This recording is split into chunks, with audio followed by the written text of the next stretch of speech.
نحمده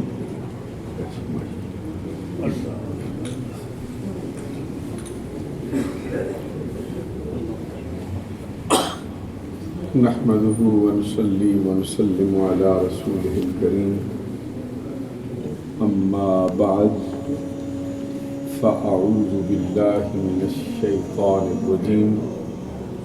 بسم الله الرحمن الرحيم يا أيها الذين آمنوا كتب عليكم الصيام كما كتب على الذين من قبلكم لعلكم تتقون أياما معدودات فمن كان منكم مريضا أو على سفر فعدة من أيام أخر وعلى الذين يطيقونه فدية طعام مسكين ومن تطوع خيرا فهو خير له وأن تصوموا خير لكم إن كنتم تعلمون صدق الله العظيم إن الله وملائكته يصلون على النبي يا أيها الذين آمنوا صلوا عليه وسلموا تسليما الصلاة والسلام عليك يا رسول الله وعلى آلك وأصحابك يا حبيب الله. معزز و محترم مشائخ علماء اسلام و معزز و محترم حاضرین و سامعین، اللہ رب العزت کے فضل و کرم سے آج رمضان المبارک کے اس بابرکت اور مقدس مہینے کا آغاز ہو چکا ہے۔ اللہ تبارک و تعالیٰ کا بے حد شکر ہے کہ جس نے زندگی میں ایک مرتبہ ہمیں پھر رمضان المبارک کی برکتوں سے مالا مال فرمائے۔ آپ خود ملاحظہ فرما رہے ہیں کہ رمضان المبارک کا چاند طلوع ہوتے ہی کس طرح ماحول میں تبدیلی پیدا ہوئی،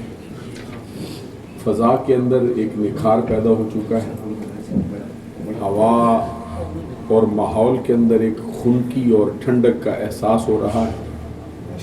ہر شخص کا دل مسجد کی طرف جھک رہا ہے۔ اللہ تبارک و تعالیٰ کی رحمتوں کے لیے ہر شخص کی جھولی پھیلی ہوئی دکھائی دے رہی ہے اور ہر شخص کی زبان پر مبارکباد کے الفاظ سننے کے لیے مل رہے ہیں۔ اللہ تبارک و تعالیٰ نے اس بابرکت اور مقدس مہینے کو ایسا خوبصورت بنایا ہے اور ایسی برکتوں سے اور رحمتوں سے مالا مال کیا ہے کہ نہ چاہتے ہوئے بھی بندے کا دل اللہ تبارک و تعالیٰ کی بارگاہ میں جھکنے کو چاہتا ہے۔ انتہائی خوش نصیب ہیں وہ افراد جنہوں نے اس بابرکت اور مقدس مہینے میں اپنے گناہوں کو اللہ تبارک و تعالیٰ کی بارگاہ میں پیش کر کے سچے دل سے توبہ کر لینے کا ارادہ کر لیا ہے۔ جس طرح آپ احادیث سنتے رہتے ہیں کہ اللہ تبارک و تعالیٰ کے پیارے نبی صلی اللہ علیہ وسلم کا فرمان ہے کہ جیسے ہی رمضان کا مہینہ جلوہ گر ہوتا ہے، اذا دخل رمضان فتحت ابواب الرحمہ، جب رمضان کا مہینہ داخل ہوتا ہے تو رحمتوں کے سارے دروازے کھول دیے جاتے ہیں۔ ایک حدیث میں یہ رحمت کی بجائے اذا دخل رمضان فتحت ابواب السماء، جیسے ہی رمضان کا مہینہ جلوہ گر ہوتا ہے تو آسمانوں کے سارے دروازے کھول دیے جاتے ہیں۔ ایک حدیث میں یہ الفاظ آئے اذا دخل رمضان فتحت ابواب الجنہ، جیسے ہی رمضان المبارک کا مبارک اور مقدس مہینہ جلوہ فرما ہوتا ہے تو جنت کے سارے دروازے کھول دیے جاتے ہیں اور اس حال میں کھولے جاتے ہیں کہ پورا مہینہ کوئی دروازہ جنت کا، آسمانوں کا اور رحمت کا بند نہیں کیا جاتا۔ ساتھ فرمایا بغلقت ابواب النار، اور جہنم کے سارے دروازے بند کر دیے جاتے ہیں، دوزخ کی آگ کو دروازے بند کر دیے جاتے ہیں، سلسلۃ الشیاطین، اور شیطانوں کو زنجیروں میں جکڑ دیا جاتا ہے۔ توجہ طلب ہے یہ بات کہ رمضان کا مہینہ جنت کے سارے دروازے کھلے، آسمانوں کے سارے دروازے کھلے، رب کی رحمت کے سارے دروازے کھلے، جہنم کے سارے دروازے بند، اور تمام شیاطین جو بندوں کو بہکاتے جن کے بارے میں حدیث میں فرمایا ان الشیطان من الانسان یجری مجری الدم، شیطان انسان کی رگوں میں اس طرح گردش کرتا ہے جس طرح انسان کی رگوں میں خون دوڑ رہا ہوتا ہے، اور قرآن مجید میں فرمایا گیا کہ اس کا حال یہ ہے کہ وہ والذی یراکم هو وقبیلہ من حیث لا ترون، وہ شیطان اس کا سارا قبیلہ اور وہ خود تمہیں وہاں سے دیکھتا ہے جہاں سے تم اس کو دیکھ نہیں سکتے، وہ تمہاری گھات میں بیٹھا، ہر لمحہ تمہارے قدموں کو لغزش دینا چاہتا، ہر لمحہ تمہیں راستے سے ہٹا دینا چاہتا۔ اللہ تبارک و تعالیٰ کی بارگاہ میں اس نے قسم اٹھائی کہ میں تیرے بندوں کو ہٹاؤں گا۔ رب ذوالجلال نے فرمایا تو اوروں کو بھٹکا سکتا ہے لیکن میرے بندوں پر تیرا زور نہیں چل سکتا۔ لیکن یہ مہینہ ایسا آیا ہے، اس پورے مہینے کے اندر تمام شیاطین کو زنجیروں میں جکڑ دیا گیا، جہنم کے دروازے بند کر دیے گئے۔ اس پورے مہینے میں کوئی بندہ دوزخ میں نہیں بھیجیں گے، رب کی رحمت کا ارادہ۔ اب کتنا بڑا بدبخت ہے وہ شخص کہ جو پھر بھی اچھا عمل نہیں کرتا ہے، اپنے گناہوں کو رب کے دروازے پر پیش نہیں کرتا اور جنت کو اپنے اوپر واجب نہیں کرتا۔ حدیث میں فرمایا گیا رمضان کی پہلی رات میں حضور فرماتے میری امت کے 6 لاکھ افراد دوزخ سے آزاد کر کے جنت میں داخل کریں، اور ایک روایت میں یہ تعداد 6 لاکھ کی بجائے یوں فرمایا گیا ہے کہ جیسے ہی رمضان کی پہلی رات آتی ہے میری امت کی 10 لاکھ افراد، ذرا غور فرمائیے، 10 لاکھ افراد دوزخ سے آزاد کر کے جنت میں داخل کر دی۔ اللہ تبارک و تعالیٰ کا کرم دیکھیے، ہر رات 10 لاکھ، فرمایا پورا مہینہ یہ سلسلہ جاری رہتا ہے، اور جب آخری رات آتی ہے تو رب فرشتوں سے فرماتا ہے جتنے پورے مہینے میں کیے ہیں اتنے اس آخری رات میں جمع کر کے اس کے ٹوٹل کے مطابق اور آپ اندازہ لگا لیجئے پھر مبارک مہینہ کیسا ہے، اور جو اللہ تبارک و تعالیٰ نے دولت اس میں عطا فرمائی ہے۔ رمضان المبارک کے دنوں کو روزہ رکھنا، رمضان کی راتوں میں قیام کرنا، نماز تراویح ادا کرنا، قرآن پڑھنا، قرآن سننا، نمازیں ادا کرنا، یہ عمل کیسا ہے؟ حدیث میں فرمایا من صام رمضان ایمانا و احتسابا غفر له ما تقدم من ذنبه، جس شخص نے رمضان المبارک کا ایک روزہ، سارے روزے نہیں صرف ایک، من صام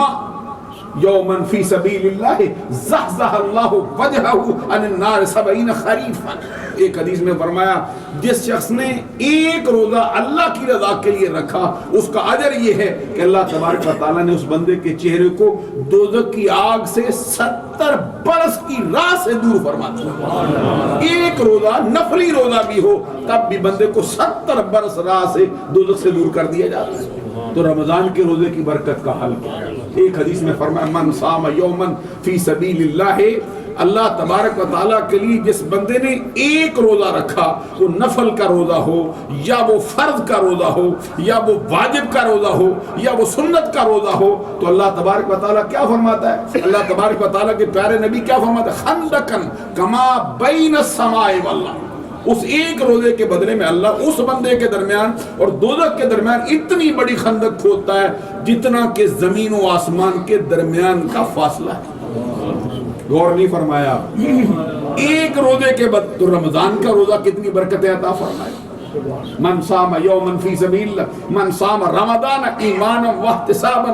غفر له ما تقدم من ذنبہ، جس شخص نے رمضان کے دنوں کا روزہ ایمان و احتساب کے ساتھ رکھا ہے، اللہ تبارک و تعالیٰ نے اس کے بدلے میں اس بندے کی گزری ہوئی زندگی کے تمام گناہوں پر معافی کا قلم پھیر دیا۔ یہ دن کا حال ہے، رات کا من قام رمضان ایمانا واحتسابا غفر له ما تقدم من ذنبہ، جس شخص نے رمضان کی راتوں میں قیام کیا،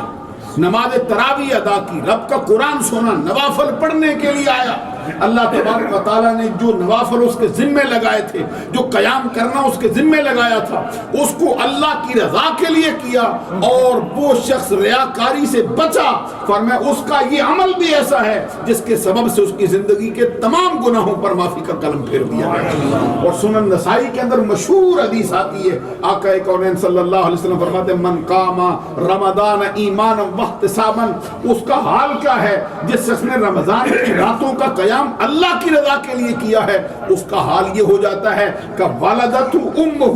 وہ بندہ خرج